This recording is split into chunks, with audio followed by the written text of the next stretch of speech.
What if I told you that one of the deadliest wars in the history of the world also fostered one of the most touching displays of humanity?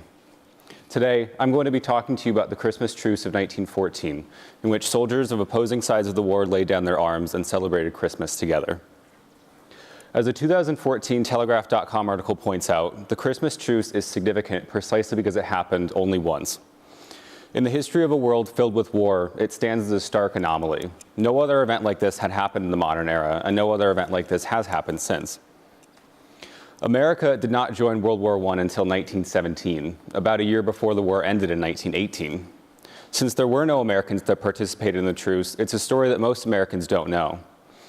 The events of World War I are generally overshadowed by the events of World War II, but the Christmas Truce is a story that is truly worth remembering. My three main points today will discuss the background events leading up to the truce itself, and the aftermath and significance of the event. To begin, let me give you some background information on the First World War and the events leading up to the truce. The First World War, known at the time as the Great War, broke out in July of 1914. It was unlike any war the world had seen previously due to its massive scale and the number of countries involved. According to that same Telegraph.com article, the Great War was supposed to have been over by Christmas. Instead of the war being over in a matter of months, however, it would be 4 long years until it ended. According to a 2009 article on History.com, Pope Benedict XV called for a temporary ceasefire for the war in December of 1914. The Pope had taken office since September and urged the warring countries to put the fighting on hold for the celebration of Christmas. While the idea was wholeheartedly rejected on any official level, it was clear that the idea had crept into the minds of the men actually doing the fighting. So now that I've given you some background information on the war, let's talk about the truce itself. There are unofficial accounts of events like this happening all across the Western Front that day. This is the Western Front. It was the area that traditionally saw the most conflict because it sat right in between the two major powers of France and Germany. As you can see here, there's Germany up there and France, and this would be the front, and all along this line would be trenches dug for fighting.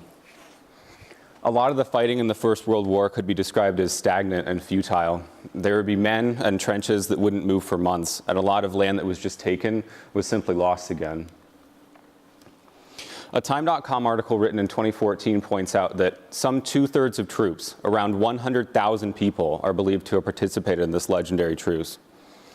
Many of the accounts detail this event beginning with English and French soldiers hearing German soldiers start to sing songs like Stille Nacht or Silent Night on Christmas Eve. In some places, English and French soldiers joined in singing in their native tongues, and some even played instruments if they had them.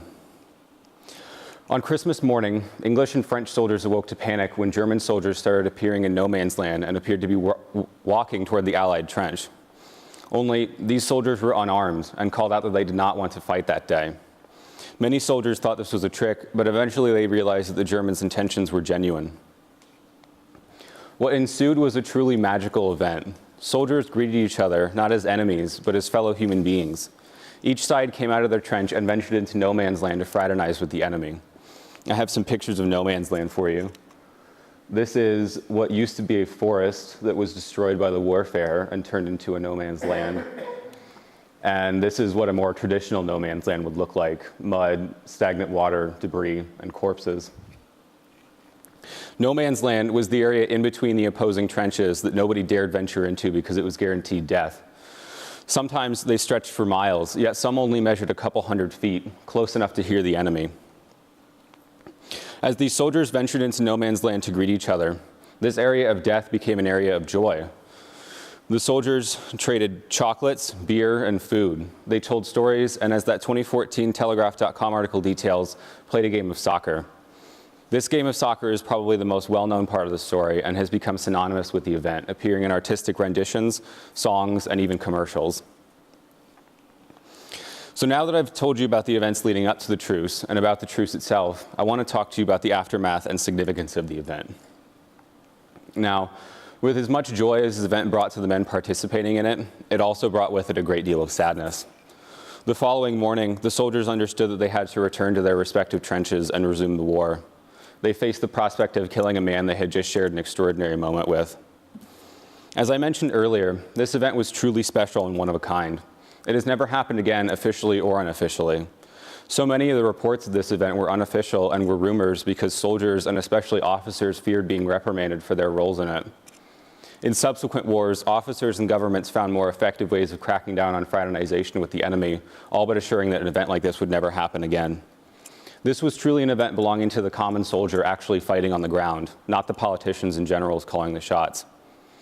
The 100-year anniversary of the truce was in 2014, and as a result, the event was honored with depictions in the media and even a statue built in England honoring the famous soccer game.